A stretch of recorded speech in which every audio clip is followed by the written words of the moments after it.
Hello everyone! Welcome again dito sa ating Facebook page or YouTube channel kung saan man po kayong nanonood. Thank you so much doon sa mga laging sumusuporta, sumusubaybay, nanonood ng ating mga reading sa YouTube man or Facebook.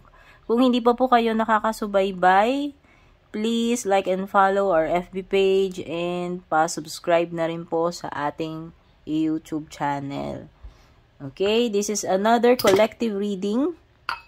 This goes for everyone, kahit na ano pa pong zodiac sign ninyo. This is also a timeless reading.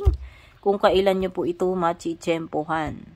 So, ang aalamin natin is, ano ba yung mga posibleng paparating sa iyo? So, you just use this reading as a guidance. Itong ating mga readings, just a disclaimer, wala po itong guarantee na ito ay totoo or magkakatotoo. Bottom line, kayo pa rin yung may responsibility, may hawak ng inyong mga sariling decisions and actions.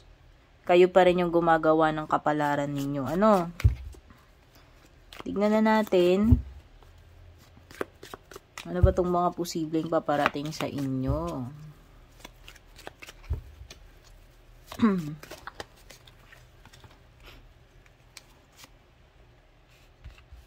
Meron kang sunrise. So, pwedeng meron ditong, maagang-maagang sisimulan. Pwedeng sa susunod na araw.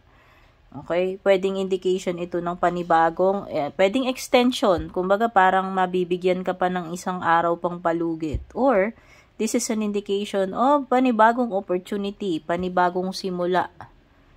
No? Makakapagsimula ka uli. Okay? Panibagong pag-asa. Panibagong buhay para sa iba. Ano pa?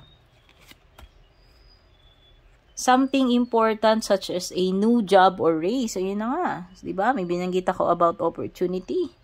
Pwedeng iba may darating sa inyong opportunity pagdating sa pagkakaroon ng panibagong trabaho or mag-i-improve yung sweldo. No? May increase. Possible na may increase. May magchichismis sa iyo. May magmamarites ng mga secrets mo. Basta may magchichika sa iyo. Kung sino man itong marites na ito. Kung may mga sinabi kang secrets dyan, lagot ka. Siya yung magkakalat. Okay? Kung baga, whistleblower ito, ichuchuchu ka niyan. Kung sino man yung parot na yan. Ano? May dealings or relationship daw with a man. With a man, with a dark complexion or hair. Ayan, either may pagka-moreno siya or very dark yung hair niya. Ano mang klaseng relationship yan.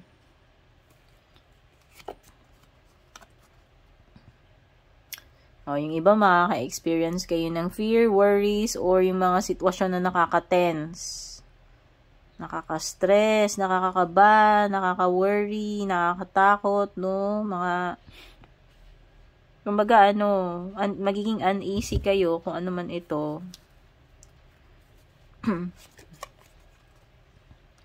Shrewdness and resourcefulness, especially in business. So, yan. Pwede may mga business matters dito. Ayan. Whether may mga ka-deal kayo, ka-transaction, buyer, no? Okay, ang dito is maging wise ka.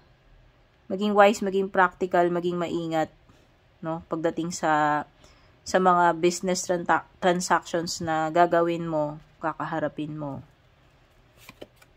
Gamitin nyo yung diskarte nyo. May binabanggit din dito about the month of July. So, pwedeng may importanteng event na mangyayari. Paparating or mangyayari by month of July, or pwedeng yung iba sa inyo ipinanganak kayo sa buwan ng July. And last card is getting together with friends. Ayan, baka naman merong happy get together party, reunion, or occasion na sineselebrate. Yan, pwedeng mga birthdays, binyag, etc. No? With your friends. Ayan, close friends or BFF. Okay, so ito yung mga energies na nakuha ko, yung mga posibleng paparating para sa inyo. Kung nagustuhan ninyo, nakarelate kayo, don't forget to like, share, and comment. Take care and God bless to all.